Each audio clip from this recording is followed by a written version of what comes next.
औज़ुबिल्लाहिमिनश्शैतानिर्रजीम बिस्मिल्लाहिर्रहमानिर्रहीम। अस्सलामुअलैकुम, मैं हूँ सादिया। आप देख रहे हैं JN1 कुकिंग विद सादिया।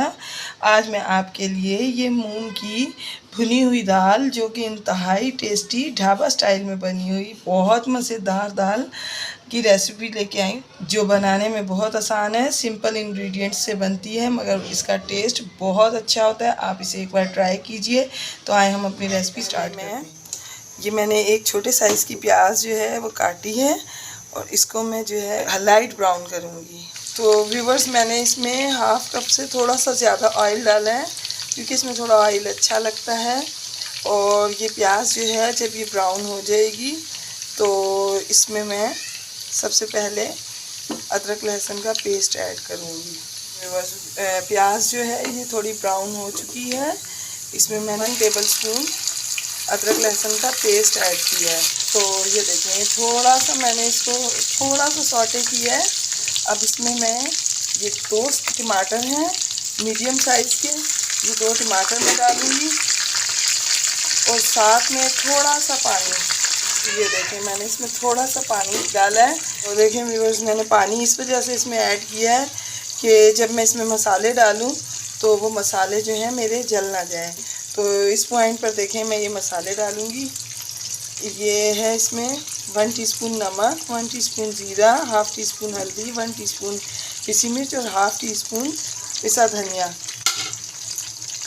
तो अब हम इन तमाम मसालों को अच्छे तरीके से इनकी हम भुनाई कर लेंगे और इनका जो है, ताकि हम इसको थोड़ी देर के लिए ढक के रखेंगे और उसके बाद हम इसकी भुनाई करेंगे अच्छे से, ताकि ये टमाटर गल जाए और अच्छा सा मसाला जो है हमारा रेडी हो जाए।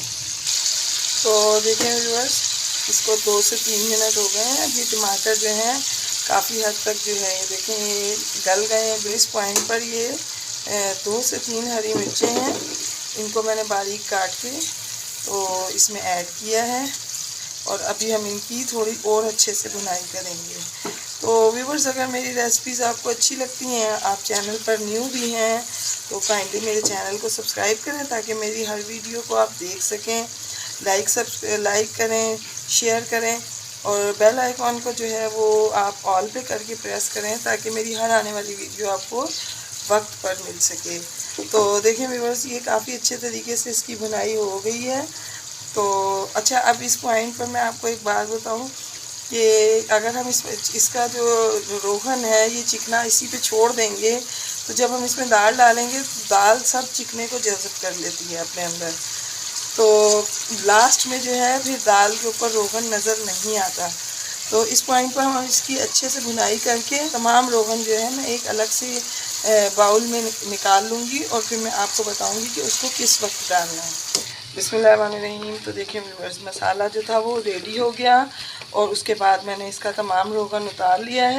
इस पॉइंट पर मैं इसमें तकरीबन 1 से 1.5 कप पानी ऐड करूँगी, क्योंकि हम इसमें पानी इसलिए नहीं डालते ज़्यादा कि ये हमें से भुनी भुनी रखनी है। खड़ी खड़ी दाल जो है वो अच्छी लगती है, हमने इसको बिल्कुल सॉफ्ट करके घोटना नहीं है। तो अब इसमें बॉयल आता है तो मैं इसमें दाल ऐड कर दूँगी। बिस्मिल्लाहिर्रहमानिर्रहीम। तो देखें इसमें जो है बॉयल आ गया है। तो व्यूअर्स ये देखें, ये 1 पाव मूंग की दाल है, इसे मैंने सिर्फ 5 मिनट भिगोया है, इससे ज़्यादा नहीं भिगोया, इस वजह से कि ये दाल बहुत जल्दी गल जाती है। तो हम इसको ज़्यादा नहीं भिगोते और हम इसको सिर्फ 5 से 8 मिनट बाद चेक करेंगे। इसको बॉयल आने दें। ये 5 से 8 मिनट बाद मैं इसको चेक करूँगी कि ये दाल गल गई है या नहीं, तो फिर मैं आपको दिखाती हूँ। तो देखें व्यूअर्स, माशाल्लाह कितनी अच्छी खिली खिली दाल जो है वो रेडी हो चुकी है। ये बिल्कुल नॉर्मल गली है। ये देखें ये कितनी अच्छी गल चुकी, मैंने इसे चेक किया है, ये मुकम्मल तौर पर गल चुकी है।